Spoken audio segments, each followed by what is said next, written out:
do Senhor, meus irmãos e irmãs, no Evangelho segundo escreveu Mateus, no capítulo 16, vamos ler dos versículos 13 a 20. Vamos ler de pé a palavra do Senhor?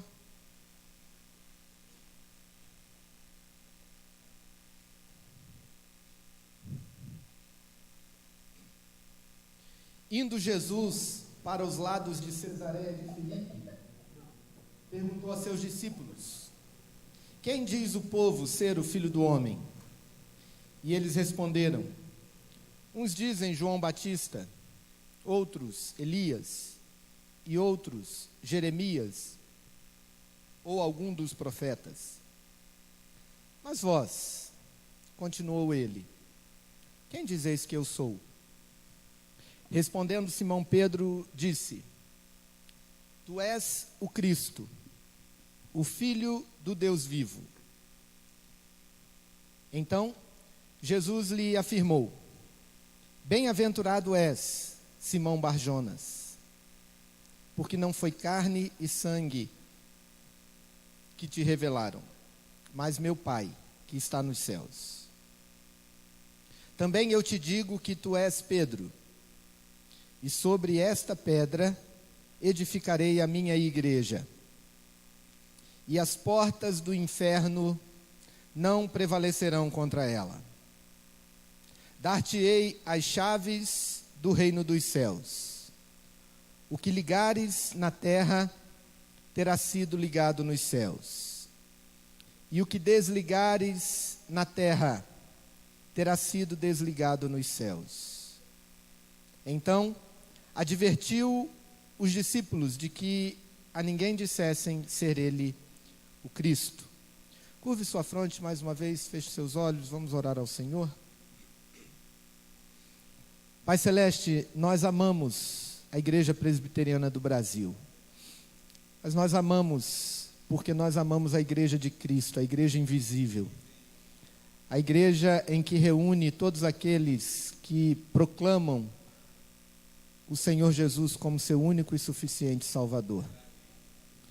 Deus, que o Senhor abra os nossos corações hoje para compreendermos mais uma vez de onde vem a tua igreja, o que é a tua igreja, ó Pai, e como ela deve agir. Que o Senhor nos ajude, ó Deus, na meditação da tua palavra e nos aproxime de ti, nos aproxime, ó Deus, aproxime o nosso coração da tua presença, para que recebamos socorro hoje, em ocasião oportuna, a fim de que comemoremos sim o aniversário da nossa igreja, da nossa denominação, mas que hoje, mais uma vez, nos aproximemos do Senhor em rendição e adoração plena ao único que é digno de louvor e adoração das nossas vidas, o nosso Salvador, o nosso Redentor, o Senhor Jesus Cristo. Em nome dele nós oramos. Amém. Amém. Podem se assentar, queridos irmãos e irmãs. Amados, a Igreja Presbiteriana do Brasil é a Igreja do Senhor Jesus Cristo. É uma parte da Igreja visível de Jesus Cristo. Essa Igreja visível, ela se manifesta em todo o mundo, em todos os tempos, antes mesmo muito antes, obviamente, de existir a Igreja Presbiteriana, mas ela se expressa, segundo diz a Confissão de Fé, por intermédio da reunião de todos os eleitos. Todos os salvos são eleitos, ainda que eles não saibam disso, né? Ou que não aceitem essa doutrina, mas porque foram escolhidos pelo Senhor na fundação do mundo. E aí passam a constituir a igreja visível de Cristo. Eu queria que hoje, ao apresentarmos ao Senhor a nossa gratidão a Deus pela nossa denominação, pela nossa amada Igreja Presbiteriana do Brasil, que nós olhássemos para a palavra de Deus e de fato glorificássemos ao Senhor pela igreja que Ele fundou. É importante a igreja que Ashbel Green Simonton fundou no Brasil. É importante a igreja que os teólogos franceses, enviados por Calvino, lá no século XVI, tentaram implantar no Brasil e não conseguiram, é importante. Mas mais importante do que qualquer igreja, qualquer denominação, por maior que seja, por mais antiga que seja, por mais relevante que seja no contexto social do Brasil, mais importante do que qualquer igreja local ou do que qualquer denominação é a igreja fundada pelo nosso Senhor e Salvador Jesus Cristo. E esse texto que nós lemos fala da fundação da igreja.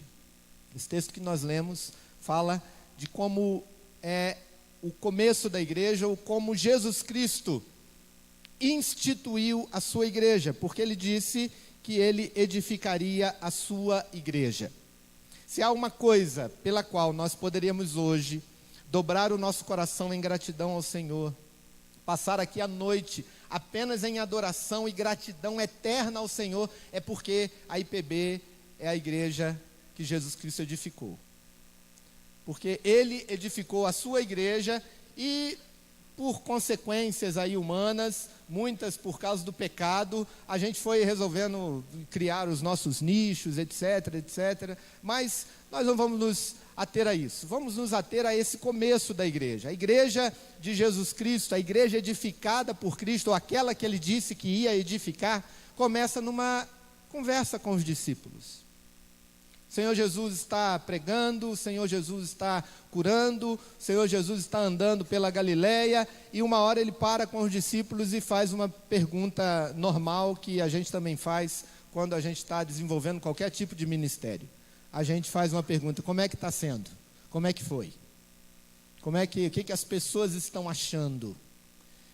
Quem o povo diz que eu sou? Então ele pergunta para os discípulos respondem com uma perspectiva do Velho Testamento. Uns dizem que o Senhor é João Batista, aquele que encerrou o silêncio de Deus durante 400 anos e começou a pregar.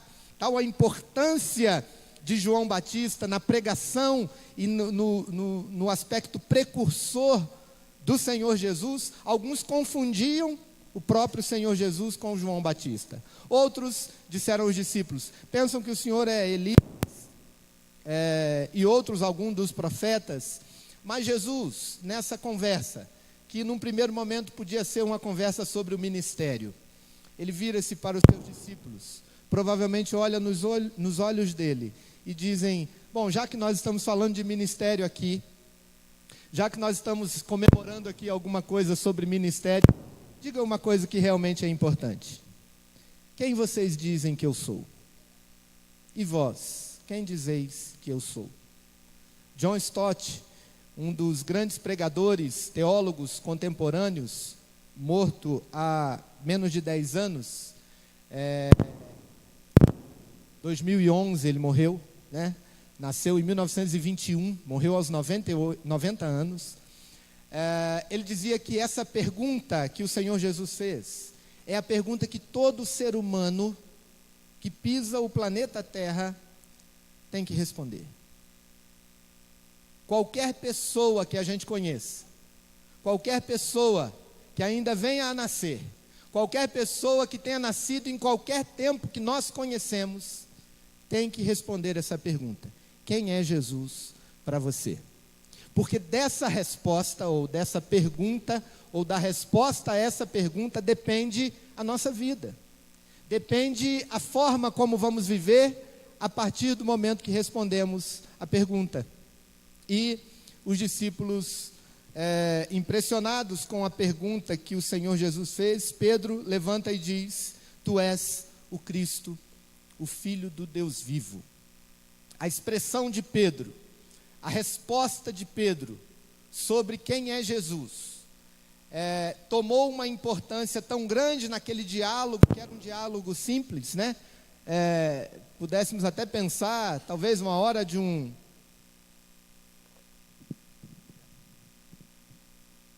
até de uma conversa informal, passa a ser a pergunta, cuja resposta faz com que o Senhor Jesus diz: essa resposta é tão acertada, que sobre ela eu vou edificar a minha igreja. Pois bem, a igreja de Jesus Cristo está fundada nessa expressão: Tu és o Cristo, o Filho do Deus vivo. E isso nos dá aqui uma primeira parada aqui no texto para nós compreendermos a importância de estarmos comemorando os 160 anos da nossa denominação. Nós temos sim motivos para comemorar, porque tanto a IPB como todas as outras igrejas verdadeiras, que proclamam a palavra com fidelidade, que ministram os sacramentos com fidelidade, que exercem a disciplina segundo a forma bíblica com fidelidade, consideradas igrejas de Cristo Jesus, todas elas estão firmadas em Cristo, estão edificadas em Cristo. Eu amo a Igreja Presbiteriana do Brasil. Eu nasci de novo num acampamento de jovens da minha igreja. Por isso que hoje aqui o Silvino, ao me falar aqui da liturgia, me levou a tantos lugares aqui, né? Quando o coral cantou Alfa e Ômega, eu lembrava ali dos meus 16, 17 anos na igreja, louvando a Deus com esse cântico e as lágrimas correndo dos meus olhos, porque eu estava diante daquele que era o início e o fim de todas as coisas. E o meu coração estava totalmente devotado ao Senhor naquele momento, e eu pude cantar isso aqui de novo. Isso é a igreja pela qual nós temos que ter gratidão. Porque a nossa igreja, ela só é igreja por causa de Cristo Jesus. Quando eu falei que eu amo a IPB, eu digo que às vezes eu sempre ressalto isso, com muito temor no coração, é tão bom ser presbiteriano que às vezes a gente esquece que há algo melhor do que isso. Que há algo muito mais importante do que defendermos uma bandeira de uma teologia correta, de uma história ilibada em solo brasileiro, de um respeito social que poucas denominações têm. Mas isso é nada diante do fato de que um dia essa igreja, ou cada um de nós que a compomos, fomos apresentados ao Filho de Deus. E Ele transformou a nossa vida, transformou o nosso coração, porque nós fomos apresentados ao Cristo, que é o Filho do Deus vivo. Então nós entendemos que a igreja que é edificada em Cristo, ela tem um primeiro aspecto, que é o aspecto messiânico de Jesus. Ele é o Cristo. A palavra Cristo vem do hebraico, que é o ungido. Ele é aquele que era o esperado. E eu fico imaginando o dia que Jesus andou com os discípulos, conforme o evangelista João nos diz, e alguns deles passam a segui-lo.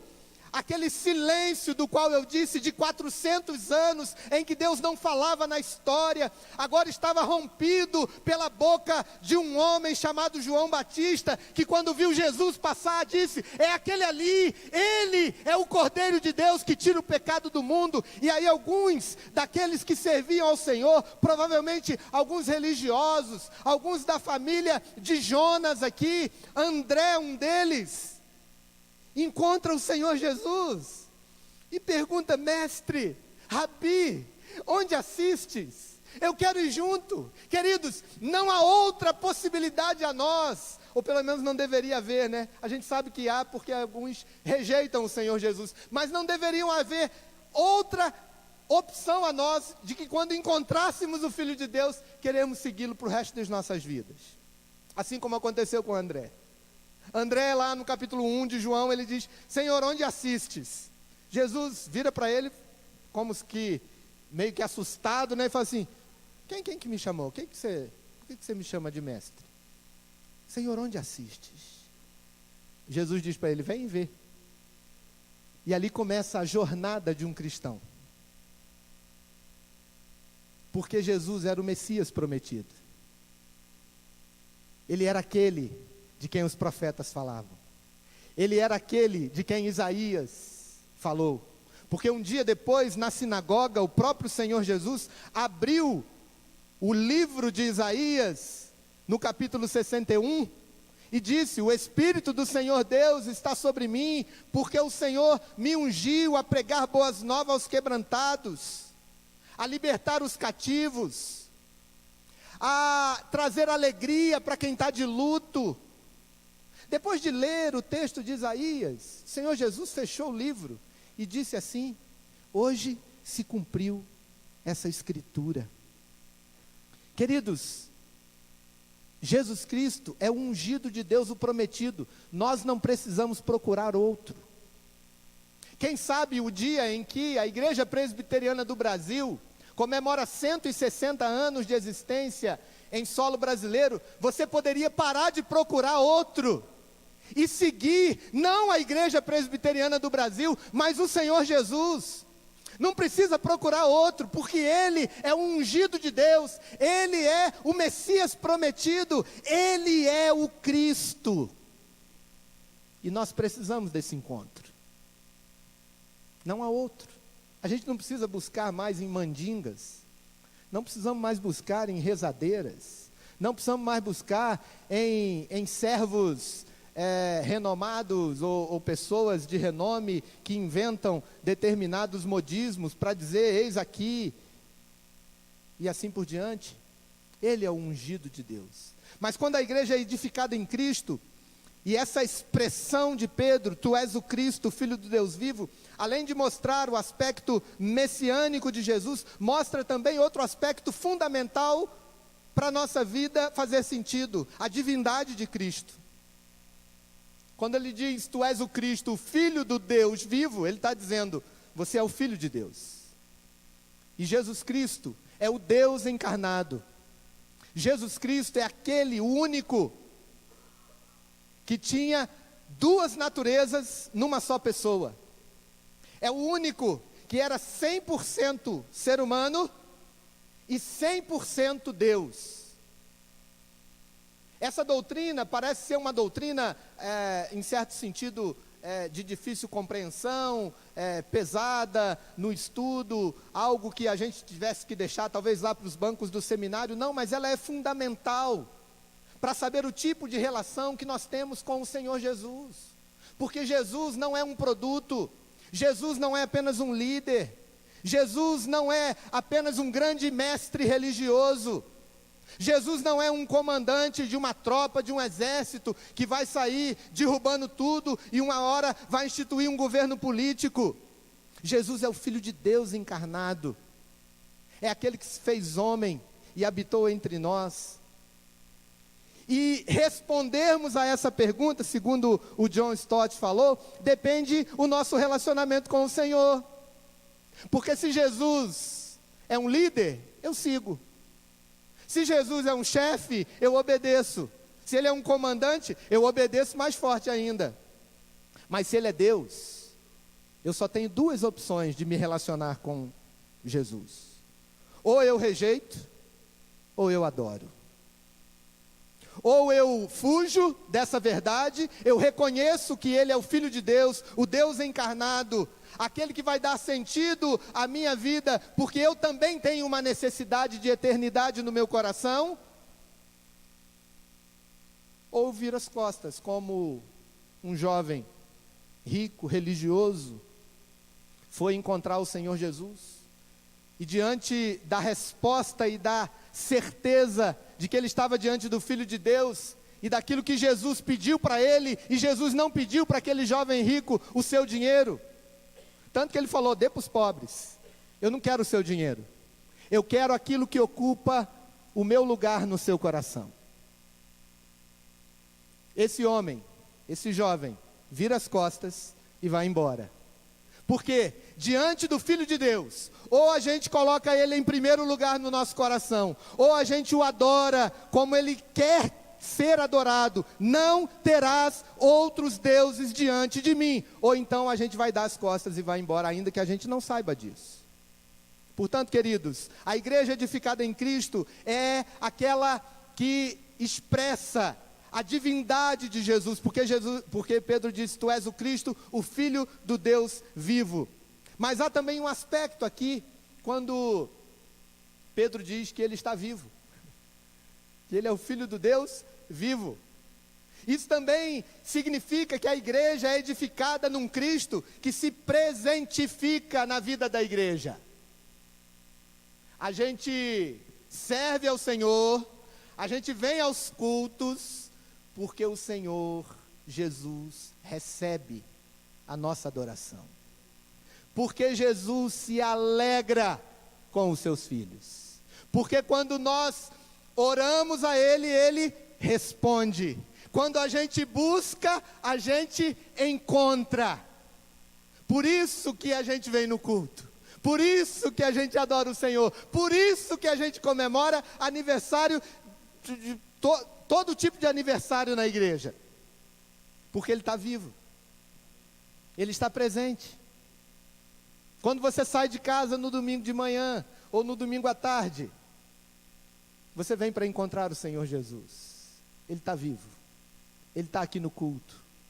Quando você participa da ceia do Senhor, você vai até a presença do Senhor Jesus, que está vivo, que ressuscitou, morreu para nossa redenção, e ressuscitou para nossa salvação, e está vivo.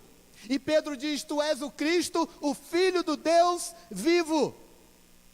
Queridos, a igreja tem que adorar o Senhor como se vivo Ele estivesse, porque vivo Ele está.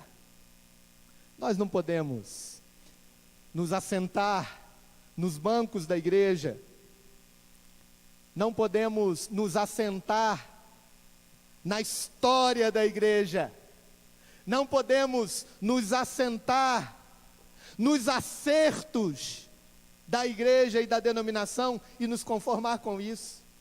Nós podemos a cada culto ter um encontro com o Deus vivo e irmos para casa transformados por esse encontro. Eu lembro de um grande pastor que eu tive a honra de tê-lo já no finzinho da vida dele como meu mentor.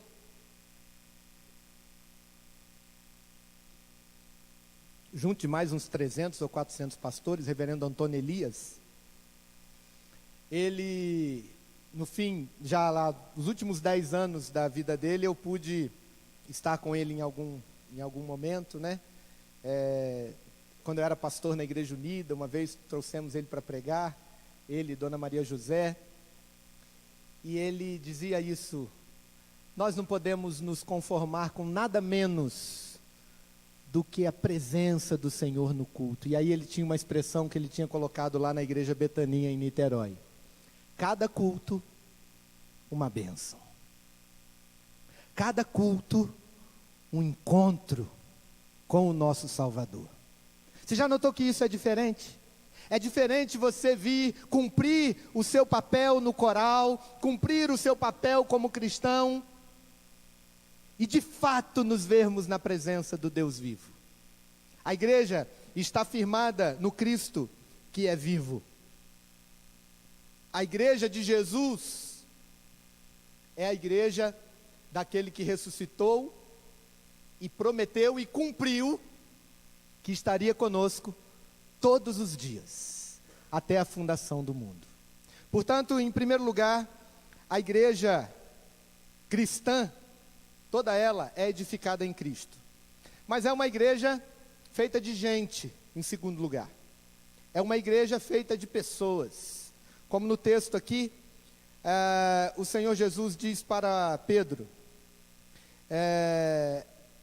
bem-aventurado és, Simão, filho de Jonas. Então tem algumas características aqui no texto, das pessoas que estão na igreja de Cristo, que provavelmente você vai se identificar com elas, tá?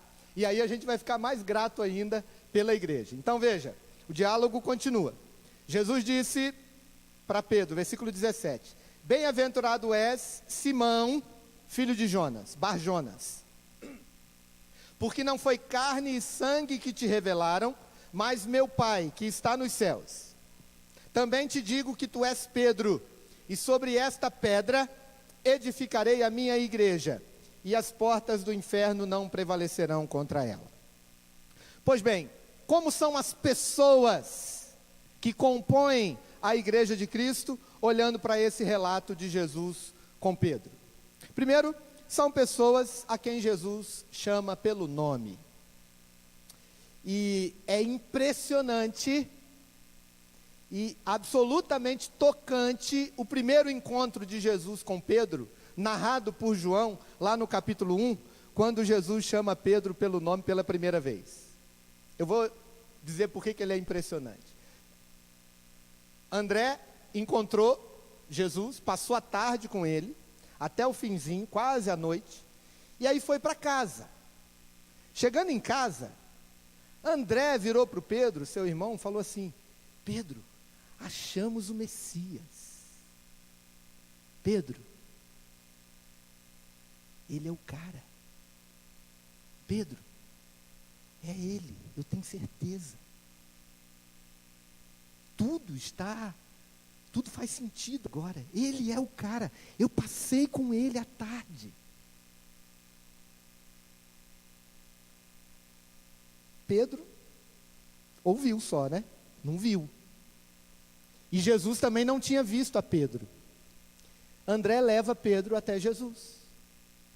E aí quando Pedro chega na frente do Senhor Jesus, a primeira coisa que Jesus fala, Jesus diz assim: tu és Pedro, filho de Jonas, mas você vai se chamar Cefas, que quer dizer pedra. Quem passou a tarde com Jesus foi André, não foi Pedro. Jesus não tinha sido apresentado ainda a Pedro. Pelo menos o texto bíblico não nos diz isso. Mas quando Pedro está diante daquele que é o Filho de Deus, daquele que nos conhece antes de nós nascermos, daquele que nos amou antes de virmos ao mundo, que nos escolheu antes dele próprio fundar o mundo, Pedro estava diante do Senhor Jesus, e Jesus disse tudo sobre a vida de Pedro: quem ele era, qual era o nome dele, quem era o pai dele, provavelmente dizendo assim: eu conheço a história do seu pai, eu sei de onde você vem, e ainda disse o que ele ia fazer do Pedro, tudo aquilo que Pedro ia ser, esse gigante que a gente sabe muito bem na história do cristianismo. Mas tudo isso só com um olhar. E veja que isso não é pouca coisa, porque na sequência, o Filipe, outro daquele que tinha andado com Jesus, apresentou para ele o Natanael, e Jesus fez a mesma coisa. Primeiro Filipe foi até Natanael, Natanael falou assim: que nada, rapaz, não é o Cristo não pode vir coisa boa lá de Nazaré, né? Já um certo xenofobismo ali, né? Já uma certa, um precursor dos problemas que a gente tem hoje, né? Se fulano nasce aqui, nasce ali, tem isso, não tem aquilo, enfim, não pode vir coisa boa. Quando Natanael chega na frente de Jesus, Jesus faz a mesma coisa com ele: vejo que tu és um bom israelita. Já tocou na ferida do homem, já tocou no ponto que mais que ele queria ouvir. Parecia até que tinha feito curso de marketing, né? Já sabia tudo que o cliente quer, mas não, ele é o Filho de Deus. E aí Natanael fala: como é que você sabe disso? Não, eu te vi, Natanael, lá debaixo da árvore. Antes de você me ver, eu te vi. Sabe como são as pessoas que ocupam a igreja de Cristo? São aquelas pessoas que Jesus Cristo viu muito antes delas o virem. Quando alguém te convidou para vir à igreja a primeira vez, Jesus já tinha colocado os olhos em você. Jesus já sabia a sua história. Jesus já sabia as suas lágrimas. Ele já conhecia a história do seu pai, da sua mãe, do pai do seu pai, e sabia o quanto essa história fazia sentido para você. E aí você vem para um culto, alguém te convida para vir, você cantar ele no coral, você senta inocente de tudo, achando que foi só um convite, foi só para você ouvir o coral, e Jesus começa a te desnudar. Ele começa a dizer quem você era, quem você é e quem você vai ser.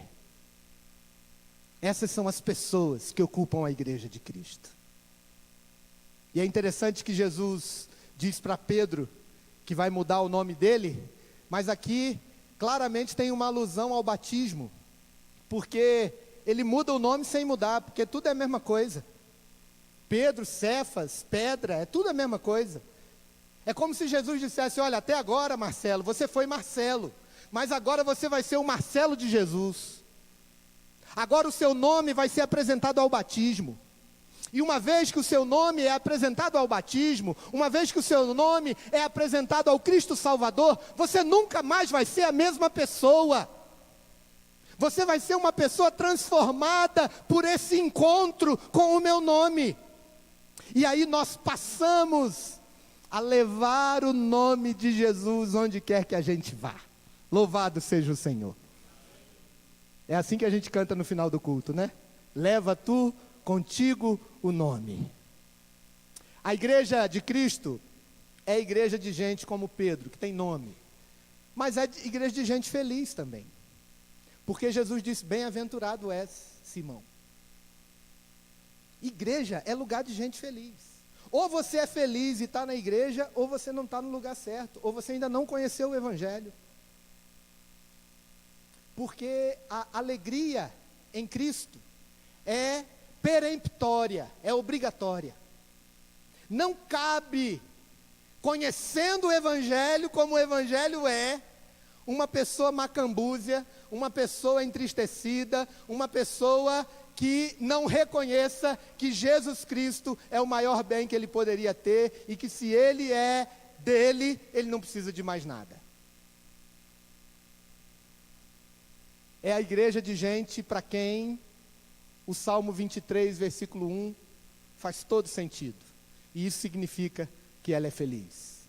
Porque ela diz: o Senhor é o meu pastor, nada mais me falta. Está tudo bem. Está tudo bem em Cristo Jesus.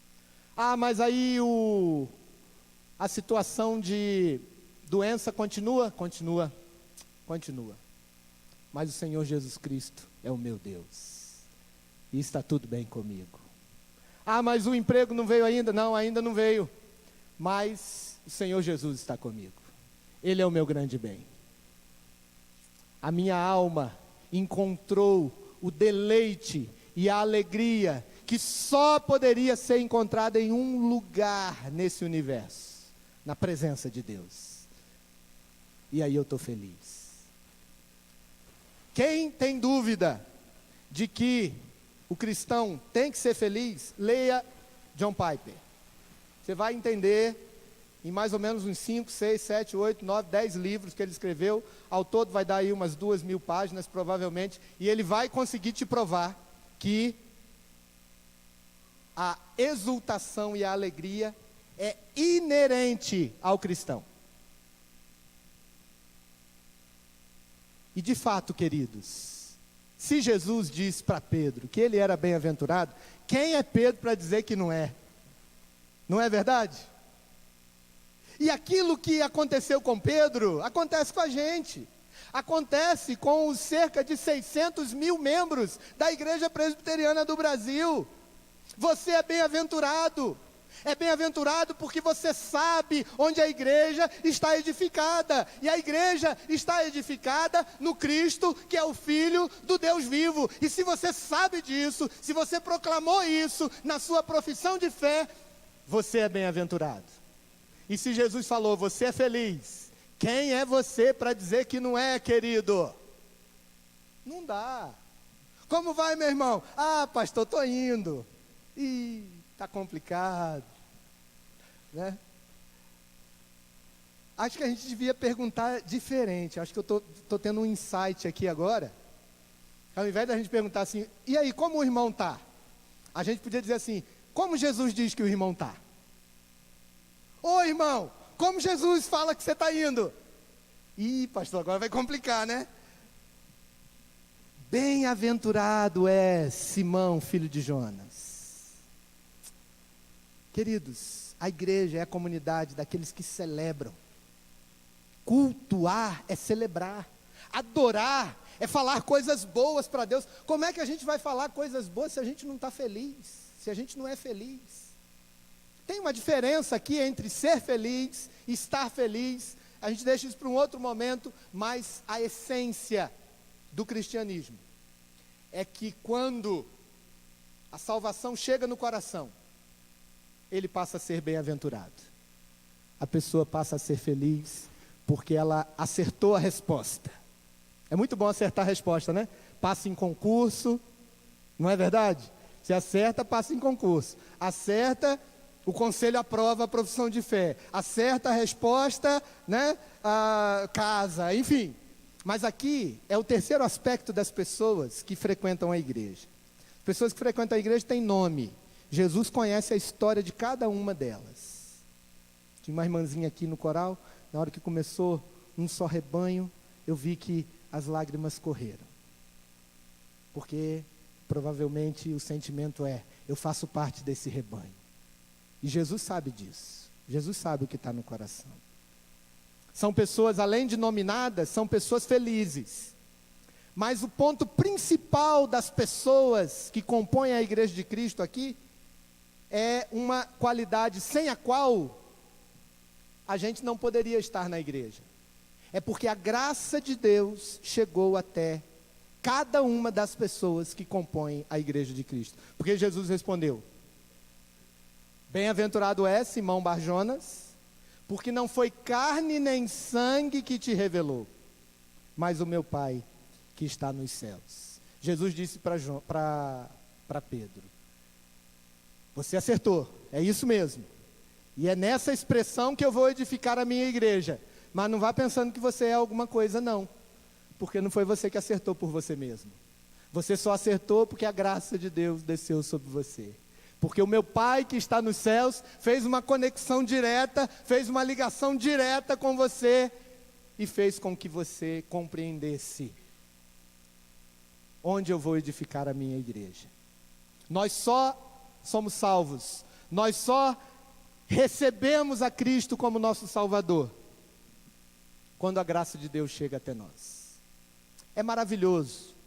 Ontem o coral cantava isso lá num culto de Páscoa, né? Nós fizemos uma Páscoa fora de tempo, a Páscoa dos militares lá no Mackenzie, e aí eles destruíram meu coração, né? No último hino lá, né? É maravilhoso crer. Não, foi o cântico, né? Foi o cântico do grupo de louvor. É maravilhoso crer, é maravilhoso crer.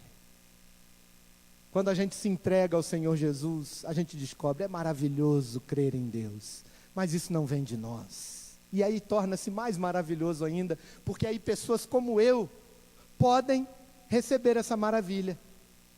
Cada um de nós aqui, de cada uma das fileiras do coral, tem o mesmo status diante de Deus, de dizer, é maravilhoso crer, porque é tão maravilhoso para cada um de nós, cada um daqueles que recebem a Cristo no coração, porque não depende de nós, é graça de Deus. Não depende de quem somos, de quem fomos, do que fizemos, do que pensamos. Depende da graça de Deus ter sido derramada em nossos corações. E aí nós ficamos todos iguaizinhos diante do Senhor. Sabe como? Iguais ao Senhor Jesus. Sabe por que é maravilhoso crer? Porque quando nós adoramos o Senhor, Deus vê Jesus em cada um de nós. Ele recebe o louvor e a adoração do próprio Filho dele. Por isso que é maravilhoso crer. E as pessoas que compõem a igreja, elas são pessoas a quem a graça alcançou. E a graça do nosso Senhor Jesus está sendo disponibilizada, queridos, ainda hoje, para todo aquele que crê, todo aquele que está diante do Filho de Deus. E esse é o papel da igreja.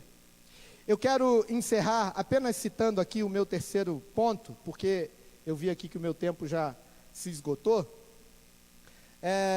Um primeiro aspecto, a igreja edificada em Cristo, por causa, nesse sentido, no seu sentido messiânico, no sentido da divindade de Cristo e no sentido da presença de Cristo como Deus vivo. É a igreja de gente como Pedro, que tem nome, que é feliz, e é aquele a quem a graça alcançou, mas é uma igreja também colocada no mundo,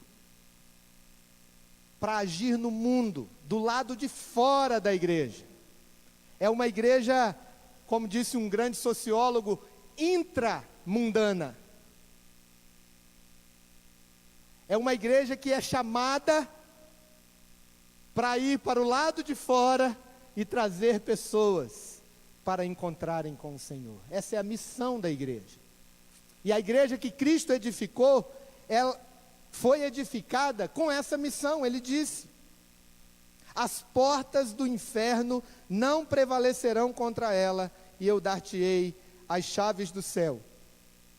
O que ligares na terra terá sido ligado no céu, e o que desligares na terra terá sido desligado no céu. Nós podemos sim comemorar o aniversário da nossa denominação, comemorar as nossas igrejas do sínodo, as igrejas do presbitério, porque nós temos um chamado de agir do lado de fora, e a gente já tem a vitória garantida quando a gente vai. A gente precisa lembrar disso. Aqui talvez fosse um ponto para a gente gastar bem mais tempo, porque a gente precisa relembrar desse chamado do Senhor Jesus. A gente precisa se colocar diante de Deus e lembrar que nós temos essa missão, de ir até onde o inferno está. A batalha espiritual aqui não é trazer o demônio para dentro do culto, para poder expulsar, né? Tem uns que chamam primeiro para depois expulsar. Não, não é isso. É a gente ir lá onde os demônios estão. Por quê? Porque a guerra é batalhada lá no campo do inimigo. E o Senhor Jesus disse que mesmo a gente indo lá para o campo do inimigo, a gente vai ser vitorioso, porque as portas do inferno não prevalecerão. Então, o Senhor Jesus já está dando para a igreja uma ideia de que ela nasceu para atacar, e não apenas para se defender. Quem está atacando aqui é a igreja, não é o inferno, porque ninguém ataca com porta, ataca com armas. E o Senhor Jesus está dizendo: as portas do inferno não prevalecerão contra ela. O Senhor Jesus nos diz que a igreja nasceu para atacar o mal, para neutralizar o mal, e deu para ela a garantia de que ela vai vencer. Eu vi aqui o coral cantando, e eu vou contar só duas ilustrações aqui para encerrar. O ministério do coral, aqui um coral sinodal, né? Várias igrejas juntas, né? A gente não tem ideia do quanto a gente toca os corações do lado de fora da igreja. A gente toca muito, principalmente os nossos, né? Que é mais gostoso cantar do que qualquer coisa, né? Dá trabalho, tem que ensaiar e tudo mais, mas é bom demais. É maravilhoso crer, maravilhoso louvar. Mas quando a gente vai para fora, a gente não tem ideia do quanto a gente invade as portas do inferno no coração das pessoas, com o ministério que o Senhor nos deu. Então, qualquer tipo de ministério que a gente execute dentro da igreja, se a gente vai para fora, a gente tem uma ideia do que o Senhor Jesus estava dizendo aqui. E eu lembro de um tempo na Força Aérea, quando eu era capelão lá, no acidente da TAM, a gente esteve envolvido ali. Eu, pastor da igreja de Perus, na igreja de Perus tem um coral de cerca de 30 vozes, e a gente tinha um sábado, que a gente tinha uma reunião ministerial na igreja. Veja só a comparação, aquilo tocou muito o meu coração. Era uma reunião de 4 horas da tarde até 7 da noite, e foi convocado toda a liderança da igreja. Aí era um daqueles dias que o povo tinha uma coisa, tinha outra, etc e tal, e veio pouca gente. Não tinha 12 pessoas lá, 13, 14 e tal, e a gente ali debruçado sobre os problemas da igreja, dos departamentos, dos ministérios, e da irmã, e do irmão, e tal, aquela coisa que a gente já conhece, né, que a gente sabe, uma das nossas leads aí da igreja. Aí um pouquinho a gente e tal, tinha sido pensado para ser uma grande reunião de liderança. Pois bem, no dia seguinte, no domingo pela manhã, nós fomos para o culto de 100 dias do acidente. E aí eu consegui que o nosso coral fosse cantar para 400 pessoas familiares. era mais ou menos uns 400 presentes ali em Moema, num culto que a capelania organizou, e o coral de 30 pessoas cantando no culto para aquelas 400, 500 pessoas, familiares das vítimas do acidente. Gente que, grande maioria, nunca tinha ouvido um coral. Gente que dificilmente estaria numa igreja para ouvir o coral cantando a graça de Deus, cantando as maravilhas do Senhor Jesus. E aí o coral cantou 3, 4, 5 músicas. E aí me veio uma questão do ministério, né? Num dia, um ministério fora da igreja, ministrando para 500 pessoas que não conhecem o Evangelho, a grande maioria delas. No outro dia, a gente se desgastando fortemente, no meio de 15 pessoas, às vezes com um resultado muito diferente daquele que a gente viu no dia seguinte. Tudo é importante, queridos, no contexto da igreja, mas a gente não pode esquecer que a gente é chamado para fora. Que a gente é chamado para ir para o shopping, para ir para as ruas, para ir para os lugares onde o inferno está. E quando a gente faz o trabalho que a gente faz na universidade, os meninos que fazem o trabalho na escola, as mulheres que fazem trabalho de bazar e trazem as pessoas que estão aí à tarde sem o que fazer, enfim, isso aí é o ide de Jesus, é ir com a igreja para onde ela tem que ir. Então, queridos, que o Senhor nos dê essa noção de estarmos diante do Senhor em gratidão por aquilo que a igreja é, mas lembrar o que nós somos para o Senhor Jesus. Nós somos chamados para continuar a nossa missão. E a igreja, o Senhor Jesus disse que ela prevalece, né? A última coisa que eu ia contar é que ontem nós tivemos uma reunião com um projeto novo do reverendo Carlos, de irmos para Maria Antônia, ali com os meninos da universidade, para evangelizar na hora da alegria deles lá, né? Já entenderam, né? A hora da alegria, vocês já entenderam. E aí nós descobrimos um ministério que já tem 4 anos, chamado de chamados, ou chamados para fora. Meninos que resolveram há 4 anos atrás ir todo sábado, meia-noite, para a Avenida Paulista, na esquina com a Avenida Augusta, começar a cantar e orar e pronto. Todo sábado, nos últimos 4 ou 5 anos, eles fazem isso. Cerca de 30 meninos de várias igrejas, jovens, né? De várias igrejas, um grupo interdenominacional, eles fazem todo sábado um louvor, da meia-noite, às 3 da manhã, nessa esquina, e uma vez por mês eles pegam a turma que está ali, umas ficam na intercessão, outros descem a Augusta, que é onde as outras pessoas se divertem, né? Já entenderam também o que eu quis dizer, né? E fazem esse trabalho. E eu fiquei impressionado, porque lá em Barueri, 2, 3 anos atrás, nós fomos fazer uma EBF, pastor, 3 horas da tarde, fazendo lá, quando eu falei, era uma garagem, né? Então, muito colado com a rua. Fazendo uma EBF à tarde, veio um carro da Guarda Civil Metropolitana, chamou lá alguém lá de canto, daqui a pouco chegou para mim, olha, as pessoas estão falando para vocês não fazerem tanto barulho. 3 horas da tarde. 3 horas da tarde. Uma EBF. Tem que falar mais baixo aí, porque os vizinhos estão reclamando. Eu falei, misericórdia, né? Aí eu lembrei disso, perguntei para os meninos ontem. Eu falei, mas como é que vocês cantam 3 horas da manhã na Paulista? E a polícia não tem? E não, as polícias chegam lá, a gente abençoa eles abençoam a gente troca ideia lá e tal. E o pessoal dos prédios não reclama. Não, tem gente do prédio lá que desce e fica adorando com a gente. Aí eu falei, isso aqui é obra do Senhor, só pode ser. Né? Porque as obras da Igreja de Cristo Jesus arrombam com as portas do inferno e ela não prevalece.